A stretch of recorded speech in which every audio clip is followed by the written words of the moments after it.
At the beginning of the 90s, Nintendo were the undisputed kings of the video game world.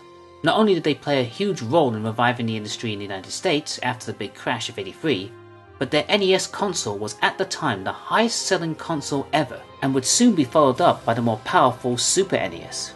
Around the same time, the Sega Corporation were trying to gain their own foothold in the video game market with their own console, the Sega Mega Drive, or Genesis in America. Recognizing the key role that Super Mario had played in Nintendo's success, then president of Sega, Hayao Nakayama, decided that they needed a mascot that was capable of competing alongside the Italian plumber, especially among their Western audience. An internal contest was held to determine the flagship game, and from that contest, one character would emerge above all others and be chosen as the one to lead Sega into the future.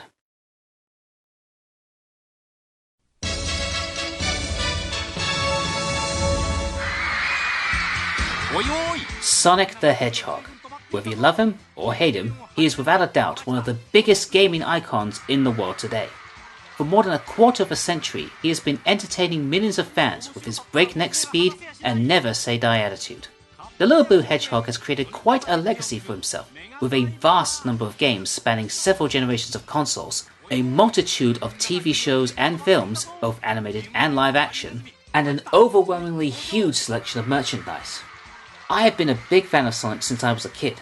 Even though most of the games I remember playing at the time were for the Super Nintendo, I always remember being more into Sonic than I was for Mario. It was a huge obsession. I had action figures and plushies, I collected the UK brand of Sonic comics every fortnight, I even had Sonic bedsheets that I kept way into my adulthood. That's not weird, is it? And of course, I played the games. From the 2D era to the 3D era and beyond, I've remained a steadfast fan of the Blue Blur, for better and for worse. And as this year celebrates his 30th anniversary, I'm going to dedicate this entire month to my number one gaming hero, and take a look back at the original trilogy of games that put this little speed demon on the map. Ladies and gentlemen and others, welcome to what I like to call Sonic June.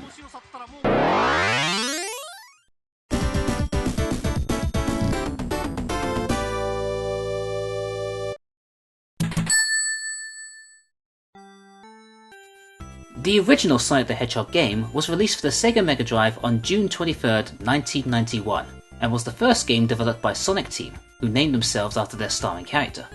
Whilst not a launch title for the console, the game has practically become synonymous with it, so much so that it would be bundled in with the console itself. Even the mini-console put the Hedgehog on the front of the box. In terms of box art, I have to say that while I am incredibly nostalgic for the version we got in Europe, the Americans probably did get the better design. Not only was the logo given a slightly wider font choice, but the background was much more colourful and dynamic, and gives us a little sneak preview of what to expect, as opposed to the faded kid's colouring book design of the PAL version. Even Sonic seems to have a bit more attitude than the more kid-friendly version that graced the European market. But whatever, this is still a classic cover in my eyes. The iconic design of Sonic came from the mind of video game artist Naoto Oshima, who got his inspiration by combining the head of Felix the Cat with the body of Mickey Mouse. Add in a dash of blue, a pair of red sneakers, and plenty of 90s attitude, and the Hedgehog was born.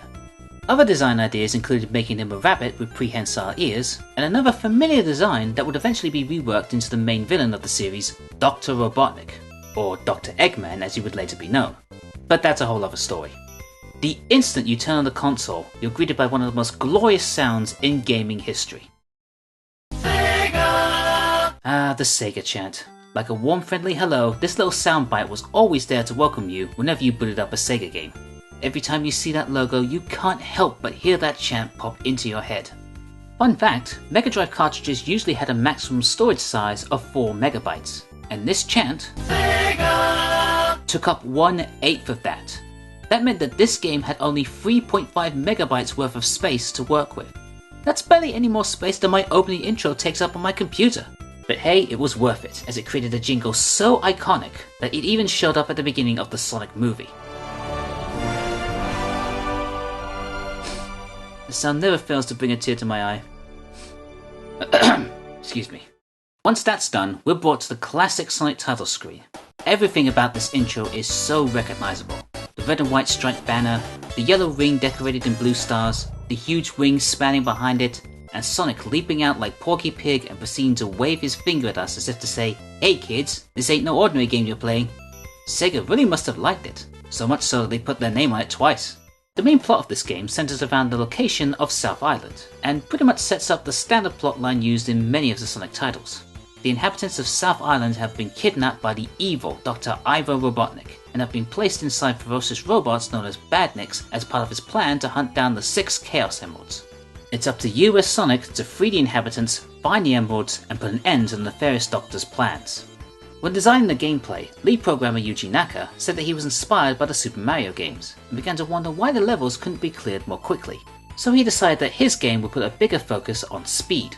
Working with Oshima, Naka was able to produce a tech demo that featured various algorithms, including one that would optimize the game's speed whilst retaining fluidity, and one that would allow a sprite to move smoothly along a curved surface. This tech demo got the attention of game designer Hirokazu Yasuhara, who helped to design the levels that would take advantage of these mechanics. As was the standard for video games at the time, the main objective for the player was to simply reach the goalposts at the end of the level, all the while fighting off enemies and collecting items. The gameplay is very simple. You use the D-pad to move Sonic left and right, and push a button to make him jump. So far, so good, so Mario. However, unlike the flat, rigid surfaces found in Mario games, Sonic's levels were curved and uneven, and the Hedgehog could run along these planes smoothly, bobbing up and down along with each groove he passes, and running up and down slopes seamlessly. Much like Mario, Sonic can jump on top of enemies in order to defeat them. However, unlike Mario, Sonic curls up into a deadly ball of destruction that allows him to attack any enemies from any direction. He can also curl up into a ball on slopes and plow through any Badniks in his path. He's not invincible though, and can be hurt by enemy projectiles, or by falling into pits. To protect himself, Sonic must rely on the main collectibles of the series, rings. But unlike other collectibles that simply grant you points and extra lives, rings offer up much more protection. If Sonic gets hit when he has no rings, the player loses a life. But if Sonic has at least one ring on him when he's hit, he's protected, and the rings he's gathered scatter all over the place, allowing the player to regather as many as he can before they disappear. This is a very handy and useful mechanic to have, when blazing through levels is often encouraged, and enemies and hazards can crop up at any time. To further help the player, video monitors can be found throughout each zone, and offer up various items. These include extra rings, an extra life, a shield that protects Sonic from losing rings, speed up shoes that make Sonic and the music go faster, and invincibility that makes Sonic sparkle and become immune to all types of damage. There are 6 zones in the game, and each zone has 3 acts, making for a grand total of 18 levels. At the end of each third act, you have a boss fight with Robotnik himself. He'll appear piloting his personal craft, the Eggmobile, and will attempt to defeat Sonic by employing a variety of weapons and strategies. To beat him, players need to attack the main body a total of 8 times, which isn't really that difficult once you get the timing down. Afterwards, the Doctor will flee, and Sonic enters the zone by breaking open the large capsule and freeing the trapped creatures inside. Green Hill Zone is the perfect place to demonstrate the mechanics of the game to new players, with plenty of slopes, loop-de-loops, platforms, open plains, and a curling tunnel designed to build up your speed before shooting you off a ramp and sending you flying into the air into a cluster of rings. It's an open-air playground for Sonic to show off in, and in my mind is up there with the likes of World 1-1 from Super Mario Bros. In terms of iconography. The same goes for the music as well, which was composed by Masato Nakamura, who is the bassist and songwriter for J-pop band Dreams Come True. This is a fantastic start to the Hedgehog's debut, but unfortunately the next zone starts to show where the limitations of this game really lie. In Marble Zone, the wide open plains are replaced with a series of underground caverns that require you to push blocks and avoid falling platforms. The main problem with Sonic's gameplay is that a lot of it is based on speed, and that doesn't always translate well with the platforming elements. That doesn't mean that it can't work, but when you're being forced to stop and wait for extended periods of time, it can put a dampener on the overall experience, and leave the player feeling as frustrated as Sonic is. There are a few levels that help to highlight the game's more positive aspects, like Spring Yard Zone that has half pipes which you can use to ramp up your speed, and bumpers that ping you all over the place. But then you get levels like Labyrinth Zone, which not only contains endless claustrophobic cavern sections, but it also fills them with water. Fun fact, hedgehogs are actually pretty good swimmers, and if necessary can swim up to 2 kilometers at night in search of food. However, Sonic can't swim, and moves incredibly slowly while submerged.